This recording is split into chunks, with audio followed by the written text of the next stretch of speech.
Hello, this is Jonathan Bennion again, and I just wanted to walk you through some evaluation metrics that I found deep inside of LangChain.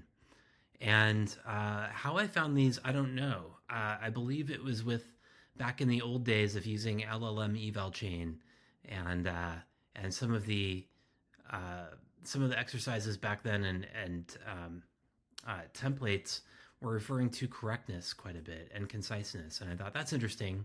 That's cool because I want something correct and concise. My presumption was that they didn't correlate because something can be concise but not correct and vice versa. But then I actually dug deep to find out the depth, and I made it to this area in LangChain, and I thought that's interesting. Where do these come from? And actually found these descriptions. This is actually through a few different layers of LangChain itself back when this was used quite a bit. And I thought this was really interesting to read finally the definitions for helpfulness. It's pretty straightforward. Is this submission helpful, insightful, and appropriate? Is this submission controversial or debatable for controversiality?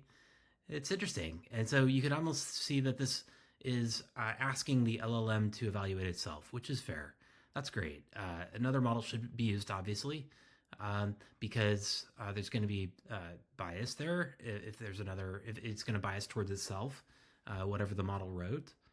However, there's also some other nuance to the bias too, because whatever bias is going to be inherent in a model being doing the evaluating is you ask a small model that's created by a criminal about criminality, and you might find a strong opinion one way or the other. Same with maliciousness or something. Nothing might be malicious, but everything might be criminal. So anyways, so I just wanted to walk you through some code that I have here that I used to answer the question. I actually took LangChain. I used OpenAI to look at these metrics. And I also used a data set, the squad data set.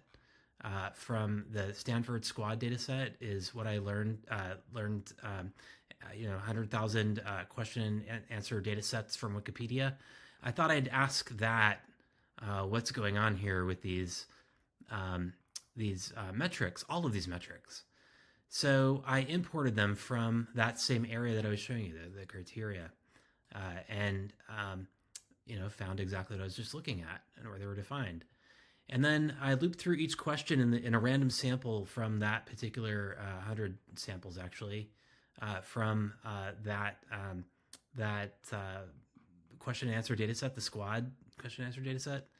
And then I just calculated CI at 95% confidence and found this. And I thought that's interesting. Relevance is strong. That's great. It's Wikipedia. Question and answer data set off Wikipedia. Maliciousness is not much, is nil. That's good. Misogyny is great. Why is misogyny in there? I don't know. That's weird. Why are these chosen? I still don't know exactly why these were chosen. My hypothesis is that it came from OpenAI somewhere and ended up in LangChain. But you could tell they were thought about. So I thought this is interesting. Helpfulness is high, as is relevance is high.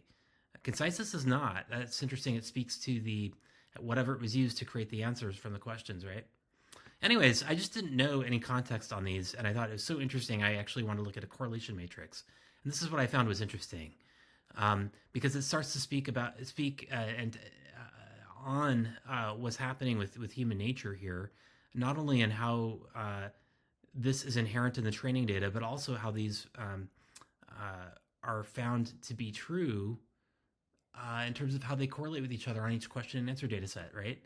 Each question and answer, this is actually, each row is a question and answer column that this is scored on. And if you look at the correlation between this, I think some interesting things develop. Number one, coherence. What is defined to be coherent? Again, this is through the lens of the OpenAI's model based on this question and answer data set. It's helpfulness and depth. That's interesting. And a little bit of detail. It's kind of weak though, but depth and helpfulness. I think that's interesting. So for something to be helpful, it can also be coherent, or incoherent to be helpful, vice versa. Also, harmfulness correlates highly or relatively highly in the data set to controversiality. So if something's controversial, could be harmful. Something's harmful, it's controversial.